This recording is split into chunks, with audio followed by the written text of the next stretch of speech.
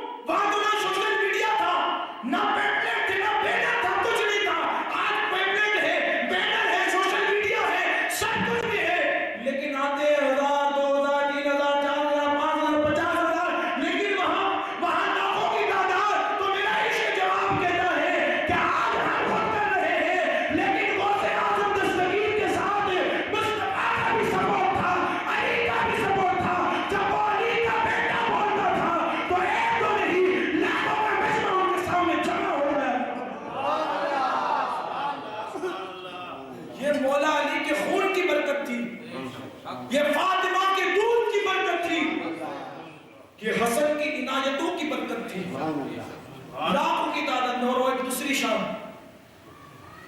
اگر محفل کو سج گئی، چلو لوگ آ گئے، اب مائک سسٹم لگائی جاتی ہے، اگر مقرر صاحب کرسی پر بیٹھے اور اگر مائک سسٹم صحیح نہیں ہے تو آج حالات ایسے ہیں کہ بیچارہ جو سسٹم لے کر آتا ہے اس کو کتنا کچھ بول دیتے ہے کہ نہیں؟ یہ سسٹم کیا ہے کہ بھائی تیرا مائک صحیح نہیں ہے، لوگوں تک میری آواز برابر نہیں پہنچتی، ہمارا بھی مشغلہ ہے، ہم بھی کہتے ہیں۔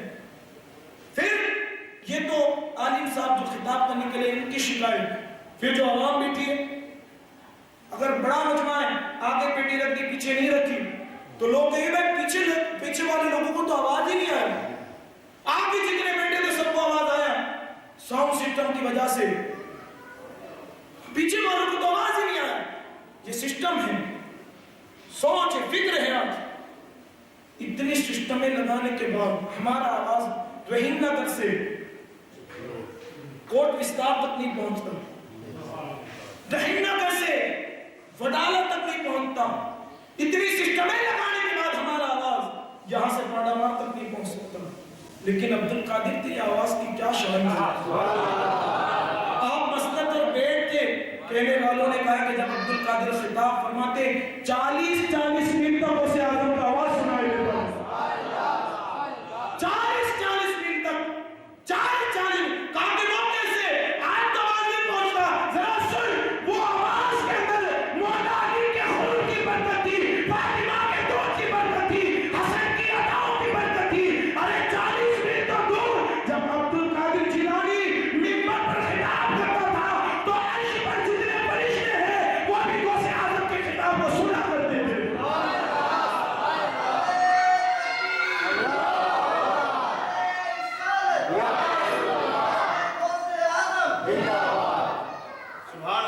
یہ آواز ابھی تمہیں خطاب کی جانب بڑھائی نہیں، یہ اسٹیج اور یہ مائک تک ہی ایک ہی آواز کے اندر 40 منٹ تک غوث پاک کی آواز پہنچتی تھی۔ کہنے والوں نے کہا ہے کہ جو غوث پاک کے آگے بیٹھتا محفل میں جو آگے بیٹھتا وہی بھی وہ بھی اتنا آواز سنتا، اور جو آخر میں بیٹھا ہوتا اسے بھی غوث پاک کا اتنا ہی آواز سنائی دیتا۔ یہ غوث پاک کی شان۔ اب وہ محفل بھی کیسے، جس محفل میں نبیوں کے امام بھی آ رہے ہیں، مولا علی بھی آ رہے ہیں۔ ایک مرتبہ حضرت علی بن حیدی، یہ کون ہے؟ غوث پاک کے بڑے خداموں میں سے ایک خدام خادم کا نام حضرت علی بن حیدی، اور غوث پاک کے قدموں کی برکت سے 4 بزرگ ایسے تھے غوث پاک کے علاوہ بغداد کے اندر جو مردوں کو زندہ کرتے ہیں۔ 4 بزرگوں میں سے ایک نام حضرت علی بن حیدی کا۔ یہ مقام کیسے ملا؟ غوث پاک مرشد کی نگاہوں کا صدقہ۔ اگر نگاہ علی بن حیدی پر پڑ جائے تو وہ مردوں کو زندہ کرنے والا بن جائے۔ اب غوث پاک کی نگاہ کا عالم کیا ہے؟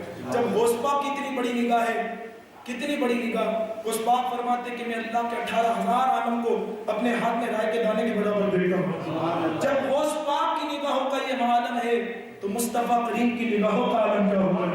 جس طرف اٹھ گئی دم میں دم آ گیا، جس طرف اٹھ گئی دم میں دم آ گیا، اس نگاہ عنایت پہ لاکھوں سلام، اس نگاہ عنایت پہ لاکھوں سلام۔ حضرت علی بن حیدی کہتے ہیں ایک مرتبہ مرشد غوث پاک کی محفل میں بیٹھا ہوا تھا، محفل کے دوران مجھے آ گئی نیند، لیکن اس محفل کی نیند بھی بڑی برکت والی ہوتی ہے۔ ہماری محفل میں اگر کسی کو نیند آ جائے تو وہ اپنے ہوش و حواس کھو بیٹھتا ہے، لیکن غوث پاک مرشد کی محفل میں اگر کسی کو نیند آ جائے تو وہ نیند بھی جگنے سے بھی کہیں بہتر ہوتی ہے۔ نیند آ گئی، کیا دیکھا کہ حضرت علی بن حیدی نے نیند ہی دی، مصطفیٰ کریم کی جلوہ گری کو دیکھا، یا رسول اللہ آ رہے ہیں، یہ خواب میں سب دیکھ رہے ہیں۔ کہنے والوں نے کہا جب علی بن حیدی پر نیند آئی تو ہم نے دیکھا کہ عبد القادر جیلانی اپنی مسجد سے اٹھے اور اٹھ کر علی بن حیدی کے پاس آئے اور ادب کے ساتھ اس طرح کھڑے ہوئے۔ کچھ لوگ کہتے ہیں کہ مصطفیٰ کے بارے میں کھڑے ہو کر سلام نہ پڑھو، سلام پڑھنا دور کی بات۔ عبد القادر بتا رہے ہیں مصطفیٰ آ جائے تو کس طرح کا احترام کیا جاتا ہے۔ کھڑے ہو گئے ادب کے ساتھ، غلام نیچے سارے موجود ہیں، غلام نیچے موجود ہے، ادب کے ساتھ کھڑے ہوئے۔ علی بن حیدی خواب میں تھے، جسے خواب میں بیدار ہو دیکھا غوث پاک تو کھڑے ادب کے ساتھ، وہ بھی کھڑے ہو گئے۔ کے مرشد سو گیا تھا لیکن خواب میں بڑی چیز دیکھی. سبحان اللہ. کہا کہ بیٹے علی بن ہیتی کیا دیکھا؟ کہا کہ سو تو رہا تھا لیکن میں نے دیکھا کہ آپ کی مجلس میں محمد رسول اللہ علیہ وسلم.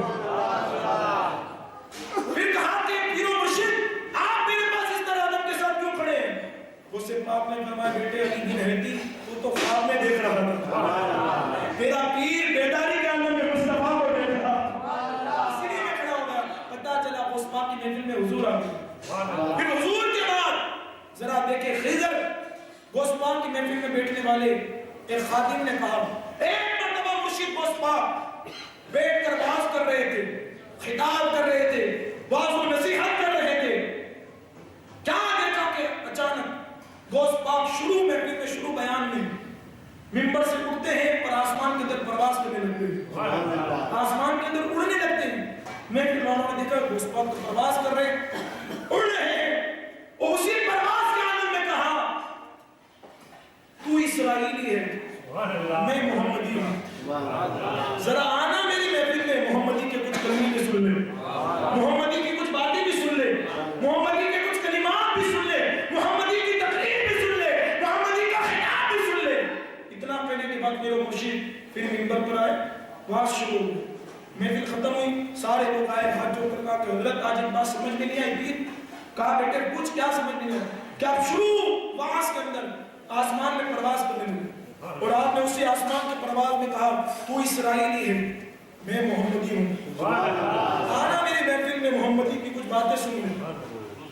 تو غوث پاک مسکرانے لگے. کہا کہ وہ میرے مرید ہیں کوئی اور نہیں بلکہ جب میں واز کر رہا تھا میں نے کیا دیکھا کہ میری محفل کے اوپر سے خضر جا رہے ہیں اور میں نے خضر سے کہا خضر آنا تو اسرائیل ہے میں محمدی ہوں, ذرا دیکھ محمدی کی تقریر کے جھگڑے ذرا دے. تو پھر انہوں نے میری درخواست کو قبول کیا, میری محفل میں آئے اور میرے واز کو سنا. غوث پاک کی محفل میں خضر بھی آتے ہیں. آگے چلے, اس کے بعد اپنی گفتگو کو سمیٹ لوں, کل پھر آگے بڑھیں گے. غیبی مخلوق غوث پاک کی محفل میں. ایک مرتبہ کسی محفل والے نے کہا, غوث پاک واز کر رہے تھے کہ واز کرتے کرتے ایک جملہ کہا کہ اگر اللہ تعالیٰ چاہے رب کے طرف کیسے اگر اللہ تعالیٰ چاہے تو سبز رنگ کے پرندے بھی میری محفل میں میرے کلام کو سننے کے لیے کلام کو سننے کے لیے آئے. اتنا لبوں سے نکلنا تھا علی کے بیٹے کے, فاطمہ کے دلارے کے, حسن کی دعاؤں کے, اتنا نکلنا تھا. کیا دیکھا کہ غیب سے سبز رنگ کا پرندہ آیا. آنے کے بعد غوث پاک کے آستین کے اندر داخل ہو گیا اور وہ اندر ہی رہا اور غوث پاک کی گفتگو کو سنتا رہا. یہاں تک کہ کہا گیا ایک مرتبہ شروع تقریر کے اندر کہا کہ اگر اللہ تعالیٰ چاہے اگر اللہ تعالیٰ چاہے تو سبز رنگ کے کئی پرندے میری محفل میں آئے اور میری تقریر کو سنے, میری گفتگو میرے کلام کو سنے. اتنا کہنا تھا. وہ لب بھی کتنے عظیم تھے, وہ کتنے پیارے لب تھے. جب غوث پاک کے لبوں کی شان یہ ہے کہ ایک مرتبہ بات نکلتی نہیں کہ اللہ قبول کرتا ہے. جب لبے غوث اعظم کا مقام یہ ہے, لبے مصطفیٰ کی شان پتلی پتلی گلے قدس کی پتیاں, ان لبوں کی نزاکت پہ لاکھوں سلام.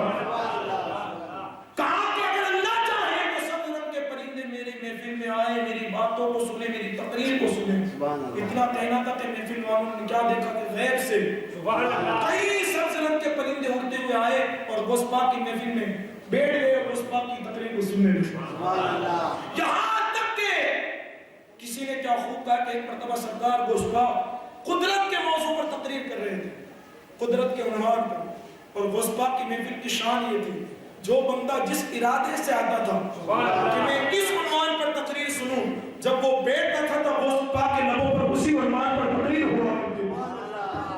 تیاری کر کے نہیں, وہاں تو تیاری کا تصور ہی کیا, وہاں تو چھما چھم مولا علی اور مصطفیٰ کی خیرات بن رہی تھی, وہاں تو چھما چھم رحمتیں برس رہی تھی. تو کیا دیکھا کہ ایک مرتبہ آپ قدرت کے موضوع پر تقریر کر رہے تھے, بیچ تقریر میں ایک پرندہ اڑتا ہوا عجیب الخلقت تھا, بہت عجیب و غریب تھا. جیسی اڑتا ہوا آیا تو ساری لوگوں کی توجہ اس کی طرف ہوتا ہے نا بھائی کبھی کہ جیسے تقریر ہو رہی ہے اور بیچ اندر کچھ ہو جائے تو لوگوں کی نظر اس طرف ہو جائے. غوث پاک کی محفل سارے لوگوں کی نظر اس طرف. جیسے لوگوں نے اس طرف دیکھا تو غوث پاک جلال میں آئے اور جلال میں آ کر کہا کہ اگر میں چاہوں تو ابھی اس پرندے کے ٹکڑے ٹکڑے ہو جائیں. یہ جملہ کیا نکلنا تھا کہ جلال غوث اعظم کی وجہ سے وہ پرندہ ٹکڑے ٹکڑے ہو کر زمین پر گرتا ہے. پھر جیسے لوگوں نے دیکھا کہ یہ تو تڑپ رہا ہے, لوگوں کو رحم آیا تو غوث پاک بھی بڑے رحیم تھے. پھر ایک نظر ڈالی, اللہ نے اس کو زندگی عطا فرمائی. جلال غوث اعظم بہت بڑی چیز ہے. آج ایک بات پیش کرو, اس کے بعد اپنی گفتگو کو سمیٹیں. جلال غوث اعظم ان پلیدوں سے خصوصی طور پر کہتا ہوں کہ جس کو غوث پاک کی نیاز سے تکلیف ہے, جس کو غوث پاک کے گیارہویں سے تکلیف ہے, جس کو غوث پاک کے ذکر سے تکلیف ہے, سن لے. اب غوث پاک کو سمجھتے کیا ہے؟ ایک زمانے کے اندر جو بغیر وضو غوث پاک کا نام لیتا تھا وہ جل کر راکھ ہو جائے گا. یہ تو یوں سن کے غوث پاک کی یہ رحمت ہے کہ تجھے کچھ ہو نہیں رہا, لیکن اگر بغداد سے کرنٹ والی نظر ہو گئی تو کیا قیامت تک تیرے خاندان کا نام و نشان موجود نہیں رہے گا. جلال کے ساتھ غوث پاک کی خانقاہ میں صرف بغداد کے لوگ نہیں آتے تھے, بڑے بڑے ملکوں سے بڑے بڑے ابدال اور بڑے بڑے کتب آیا کرتے تھے صرف محفل کو تقریر کو سننے کے لیے. غوث پاک بھی بڑے سخی تھے. سخی کا بیٹا بھی سخی ہوتا ہے, سخی کا بیٹا بھی سخی ہوتا ہے. آؤ درے زہرا پر پھیلائے ہوئے دامن, یہ نسل یہ ہے نسل کریموں کی لجپال گھرانا ہے. میرے کریم سے کر قطرہ کسی نے مانگا, دریا بہا دیے ہیں دربے بہا دیے. غوث پاک کے اور خاندان اور غوث پاک کی سخاوت کے کہنے تو کیا, ارے اتنے سالوں کے بعد جب ان کا بیٹا میرا سے یہ شہادت اتنا دے سکتا ہے تو پھر غوث پاک کا دینا کتنا عظیم ہوگا. ذرا کوئی جولی پھیلا کر تو دیکھا ہے. میں کہتا ہوں کہ اگر بغداد کا فیضان, بغداد کے در کی خیرات اگر اونا والوں حاصل کرنی ہے, چلے جاؤ میرا سید شاہ کے مزار پر, اللہ تمہیں بغداد کی خیرات اسی در پر عطا فرمائے. لیکن ہماری محرومی کہ ہم جاتے نہیں, جانے کی کوشش کی. غوث پاک کا جلال سخاوت تھی بڑی. جتنے بھی مشائخ باہر سے آتے تھے ان کے لیے کھانے کا انتظام ہوتا. مریدوں سے کہا, خادموں سے کہا کہ دسترخوان لگاؤ. دسترخوان لگایا گیا. دسترخوان لگانے کے بعد کھانا ہو گیا موجود. اتنے میں جیسے لوگ کھانے کے قریب تھے, غوث پاک نے اپنے خادم سے بھی کہا, یہ دیکھو ہوتی عاجزی, یہ ہوتی انکساری, یہ ہوتا ہے تواضع, یہ ہوتا ہے عدل و انصاف. اپنے خود کے خادم سے کہا کہ تو بھی میرے ساتھ بیٹھ اور کھانا کھا. خادم تھا روزے سے, کہا کہ حضرت میں تو روزہ ہوں, میں کیسے کھاؤں؟ عبد القادر جیلانی کا بیٹے فکر نہ کر, کھا لے. سبحان اللہ, کھا لے. کہا کہ میں تو روزے سے ہوں. بیٹے کھا لے, اللہ تعالیٰ تجھے روزے کا ثواب عطا فرمائے. کھا لے. کہا کہ میں تو روزے سے نہیں کھاؤں گا. کہا کہ بیٹے کھا لے, اللہ رب العزت تجھے 1000 روزوں کا ثواب عطا فرمائے. کہا کہ حضرت میں تو روزے سے نہیں کھاؤں گا. سرکار غوث پاک اور جلال میں کہا کہ بیٹے کھا لے, اللہ تجھے جہانوں کے برابر روزے کا ثواب عطا فرمائے. پھر بھی کہا کہ میں تو نہیں کھاؤں گا. اس وقت جلال طاری ہوا. جیسے جلال طاری ہوا, غوث پاک نے ایک نظر ڈالی, سبحان اللہ, اور وہیں تڑپ کر گرا اور تڑپنے لگا. لیکن کچھ لوگوں کو رحم آیا, غوث پاک نے اپنی رحمت کی نظر ڈالی, اللہ نے فوراً اس کو شفا عطا فرمایا. یہ جلال غوث اعظم 3 ابدال پرواز کر رہے تھے. 1 2 3 3 ابدال. کتنے ابدال؟ 3. کوئی سنی یا وہابی کی بات نہیں کر رہا ہوں. کوئی انسانوں میں وہ بلند مرتبہ جو ابدال کا آپ سمجھتے کیا ہے, ولی سے بھی بڑا مقام ابدال کا ہوتا ہے. پرواز کر رہے تھے غوث پاک کی خانقاہ کے اوپر سے. 2 نے کہا بھائی سٹاپ, ٹھہر جاؤ, آگے غوث پاک کی خانقاہ ہے, ذرا سنبھل کر, وہاں سے پرواز نہیں کرنا, ورنہ تو جو پر ہیں وہ بھی چلے جائیں گے. 2 ابدال سمجھ گئے کہ بھائی یہاں بے ادبی نہیں. 2 نے تو سائڈ اختیار کر لی کہ بھائی یہاں کوئی کام نہیں بنے گا, اگر بے ادبی ہو گئی نا تو جو ہے وہ بھی چلا جائے گا. سائڈ اختیار کر لی. ایک تھا جس کو اپنے علم پر, اپنے تقویٰ پر, اپنی ابدالیت پر بڑا ناز تھا, بڑا گھمنڈ تھا. کہا کہ وہ بھی ولی ہیں, میں بھی ولی ہوں, وہ بھی ابدال ہے, میں بھی ابدال ہوں, وہ بھی کتب ہے, میں بھی کتب ہوں, میں کیوں ان کا احترام کروں؟ جیسے ہی کے ساتھ خانقاہ کے اوپر سے گزرا. گوشت پاک کی نظر تو بہت دور کی بات ہے، خانقاہ کے اندر اللہ نے اتنا جلال رکھا ہے، اوپر سے کیا گزرنا تھا، اللہ نے فوراً اس کے دونوں پروں کو چھین لیا اور تڑپتا ہوا گوشت پاک کی خانقاہ کے دروازے پر آ کر گر گئے. جیسے گرا تڑپ رہا تھا. اتنے میں حضرت علی بن حیدی گوشت پاک کے خادم آئے، دیکھا کہ گوشت پاک کے دربار پر کوئی تڑپ رہا ہے، کیونکہ یہ درد وہ ہے کہ جہاں جو تڑپتا ہے اس کو شفا عطا کی جاتی ہے، جو روتا ہوا آتا ہے وہ ہنستا ہوا جاتا ہے، جو گنہگار آتا ہے وہ توبہ کے ساتھ جاتا ہے، جو کافر آتا ہے وہ مسلمان بن کر جاتا ہے، غریب آتا ہے سخی بن کر جاتا ہے، امیر بن کر جاتا ہے. یہاں تو کوئی رسوا اور یہاں کوئی تڑپتا نہیں. یہ کون ہے؟ تڑپ رہا. حضرت علی بن حیدی تعجب کے ساتھ خانقاہ میں داخل ہوئے. مرشد ایک بات سمجھ گئے، آپ کی خانقاہ میں جو تڑپتا ہے تم تو اس کو ایک نگاہ سے سدھار دیتے ہو، لیکن باہر میں تڑپ رہا ہے. سرکار گوشت پاک نے کہا میرے علی بن حیدی ذرا اس سے ہی پوچھ کے وہ کیوں تڑپ رہا ہے، ذرا اس سے ہی پوچھ. حضرت علی بن حیدی گئے اور پوچھا کہ بھائی کیا ہوا؟ کہا کہ بڑی بے ادبی ہو گئی کہ میں نے آپ کے مرشد کی خانقاہ کی بے ادبی کی تو اللہ نے مجھ سے سارے کمالات کو چھین لیا. اور یاد رکھیں گوشت پاک کی بارگاہ وہ ہے کہ جہاں اگر کوئی مردود ہو جائے تو گوشت پاک کی نگاہ اس کو مقبول بناتی ہے، اور مقبول کو ان کی نگاہ مردود بناتی ہے. کہا کہ میرے سے بے ادبی ہو گئی. حضرت علی بن حیدی کو رحم آیا، فوراً خانقاہ میں گئے، کہا کہ حضرت اس کو معاف کر دو. گوشت پاک باہر تشریف لائے، رحمت کی نظر ڈالی، اللہ نے فوراً اس کو اپنا پتہ فرما دی. خیرو یہ گوشت پاک کا در بے ادبی نہ کرو. 11ویں کا انکار کرنے والوں، نیاز کا انکار کرنے والوں تمہارے خاندان میں بھی آئیں گے، لیکن الحمدللہ ہم تو 11ویں کو ماننے والے ہیں، گوشت پاک کو چاہنے والے ہیں، اس سے محبت رکھنے والے ہیں. گوشت پاک سے عقیدت کو مضبوط رکھو، دامن کو سختی کے ساتھ تھام لو. آج بس یہی ہم نے گفتگو کو سمیٹ دی. کل سے انشاءاللہ اسی عنوان پر، کل تو تقریر نہیں ہونی، کل انشاءاللہ نہیں بلکہ پرسوں انشاءاللہ کمالات غوث اعظم، اخلاقیات غوث اعظم، اوصاف غوث اعظم اور کرامات غوث اعظم، ان عنوانات پر تقریر ہونی ہے. اگر آپ انشاءاللہ بڑے ذوق کے ساتھ آئیں گے تو بڑا مزہ آئے گا. آئیے اللہ رب العزت کی بارگاہ میں دعا کریں، اللہ کریم ہمیں گوشت پاک کے دل کی خیرات عطا فرمائے، گوشت پاک کے ذکر کو سن کر اپنے دلوں کو تعظیم پیدا کرنے کی توفیق عطا فرمائے. اللہ رب العزت ہمیں قادری فقیروں میں شامل فرمائے، قیامت کے دن گوشت پاک کا قرب عطا فرمائے، گوشت پاک کے ہاتھوں سے جام کوثر پینا نصیب فرمائے. ان سبھی کے دلوں میں اللہ رب العزت 11ویں کی نیاز اور گوشت پاک کا احترام پیدا کرنے کی توفیق عطا فرمائے. ہم سب کو گوشت پاک کے محبوبین کے دیار سے قریب رہنے کی توفیق عطا فرمائے، اولیاء کے مزارات سے قریب رہنے کی توفیق عطا فرمائے، ان مزارات کا خود سے خود ادب کرنے کی توفیق عطا فرمائے. اللہ رب العزت نے ہماری محفلوں کو سرکار گوشت پاک کے سب کے اپنی بارگاہ میں قبول فرمائے. جتنے لوگ یہاں حاضر ہیں اللہ سب کی حاضری کو قبول فرمائے. السلام علیکم.